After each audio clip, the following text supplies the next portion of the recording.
हे महामते, गुणों की साम्यावस्था जो कि गुणों से न्यून या अधिक नहीं है, पर कारण प्रधान हेतु या प्रकृति कहलाती है। इत्यादि स्मृतियों में सत्व, रजस और तमस की साम्यावस्था प्रकृति है। इस सांख्य सूत्र में जो साम्यावस्था वाले गुणों को प्रकृति कहा है, वह आसानी से संगत न होगा।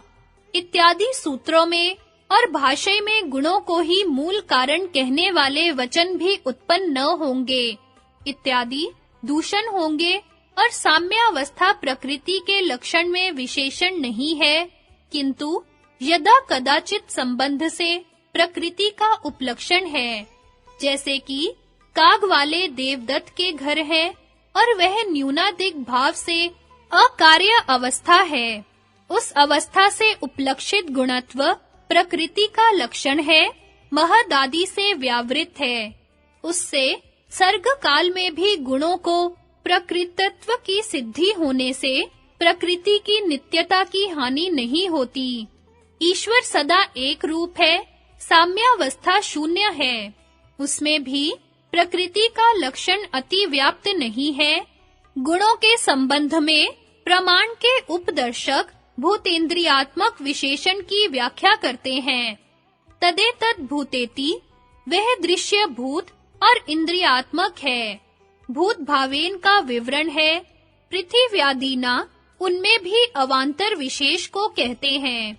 सूक्ष्म स्थूलेन तन्मात्रा सूक्ष्म है और पृथ्वी आदि महाभूत स्थूल हैं। इंद्रिय भावेन इसका वर्णन है। श्रोत्रादीना, श्रोत्रादि में भी अवांतर विशेषों को कहते हैं। सूक्ष्म स्थूलेन, महद और अहंकार सूक्ष्म इंद्रियां हैं। एकादश इंद्रियां स्थूल हैं। इंद्रियों के संघात में ईश्वर कारण है। भोग अपवर्गार्थ मिति, यह गुण का ही दूसरा विशेषण है। मोक्ष के उपपादक की व्याख्या करते हैं।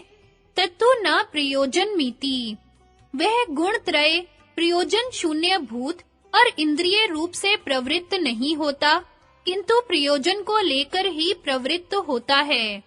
भोग और अपवर्ग की व्याख्या करते हैं। तत्र एष्टा निष्ठेति, इष्ट और अनिष्ट गुण सुख दुखात्मक शब्द आदि विषय है। उनके स्वरूप का अवधारण तदाकार बुद्धि की वृत्ति है। पुरुषनिष्ठ साक्षात्कार नहीं, क्योंकि बुद्धि निष्ठता आगे कहेंगे। स ही तत्फलस्य भोक्ता, इससे पुरुषनिष्ठ भोगांतर को भी आगे कहेंगे। पुरुषनिष्ठ भोग के चित्त स्वरूप होने से तथा नित्य होने से वह पुरुषनिष्ठ भोग सूत्राम फल नहीं है। शब्द आदि की वृत्ति के काल में विवेक ख्याति होने पर आगे कहा अपवर्ग ही है। अतः इस प्रकार के शब्द आदि की व्यावृत्ति के लिए अविभागापनम, यह विशेषण पुरुष के साथ अविविक्त है।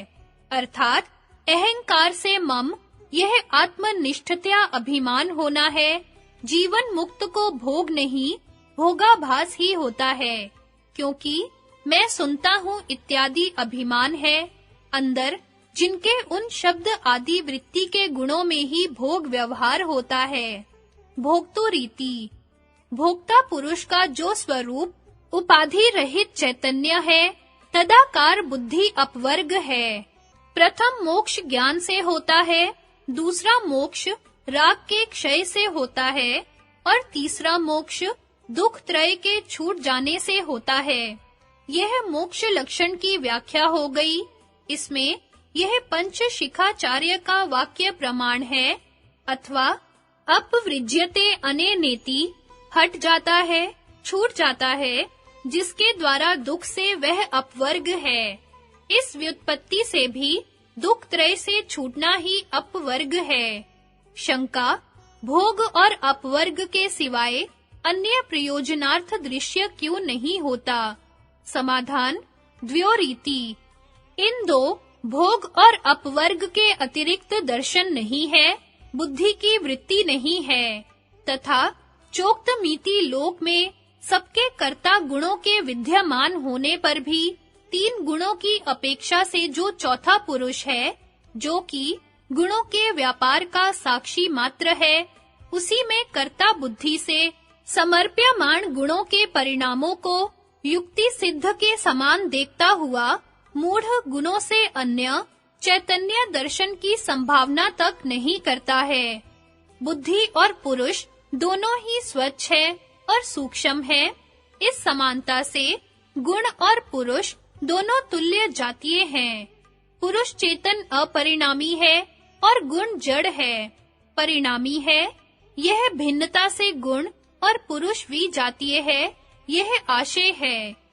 यहाँ भाष्य में 3 गुणों की अपेक्षा से पुरुष को चतुर्थ कहा है।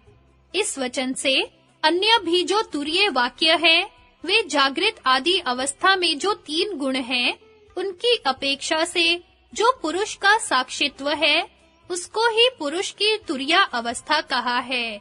यह बात सिद्ध है, ऐसा ही स्मृति भी कहती है। सत्व गुण से जागरण जानो और रजोगुण से स्वप्न तथा तमोगुण से सुषुप्ति समझो, और तुरीय इन तीनों जागृत, स्वप्न और सुषुप्ति में सतत ओतप्रोत है। शंका, क्योंकि भोग और अपवर्ग गुणों का कार्य होने से गुण निष्ठ है, फिर पुरुष के भोग और अपवर्ग के लिए दृश्य है, यह कैसे कहते हैं? समाधान, तावे तावीति। यद्यपि भोग और अपवर्ग बुद्धिकृत है, यह अन्वय और व्यतिरेक से सिद्ध है कि ये बुद्धि के कार्य हैं। अतः उनको बुद्धि मानने में ही लाघव है, पुरुषनिष्ठ मानने में लाघव नहीं है।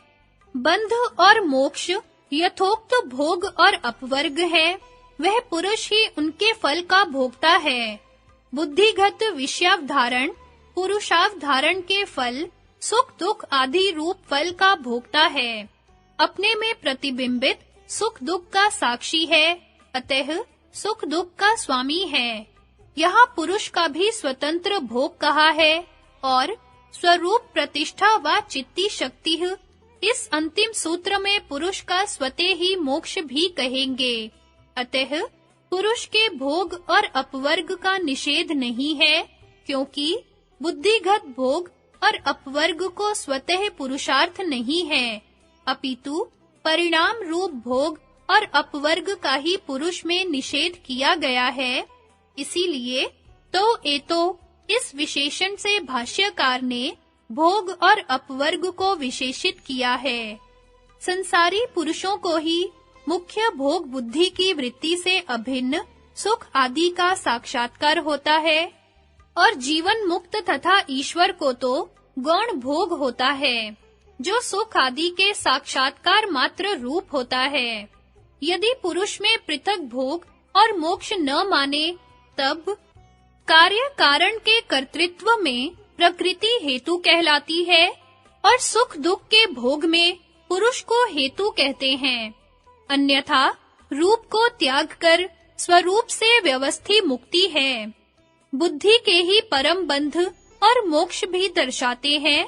बुद्धि रेवती, बुद्धि रूप से परिणत गुणों को ही पुरुषार्थ की असमाप्ति बंधन है, और विवेक ख्याति द्वारा तदर्थ्यावसाये पुरुषार्थ की समाप्ति अपवर्ग है, तथा च यथोक्त भोग और अपवर्ग रूप पुरुषार्थों के साथ संबंध बुद्धि का बंध है, और पुरुषार्थों से बुद्धि का वियोग मुक्ति है, यह भाव है। एते नीति, इससे शब्द आदि विषय भोग और विवेक ख्याति पुरुष में औपचारिक होने से ग्रहण धारण आदि भी पुरुष में औपचारिक सत्ता वाले हैं। स्वरूप मात्र से अर्थों का ज्ञान ग्रहण है, चिंतन को धारणा कहा है। अर्थगत विशेष की तर्कणा को उहा कहते हैं।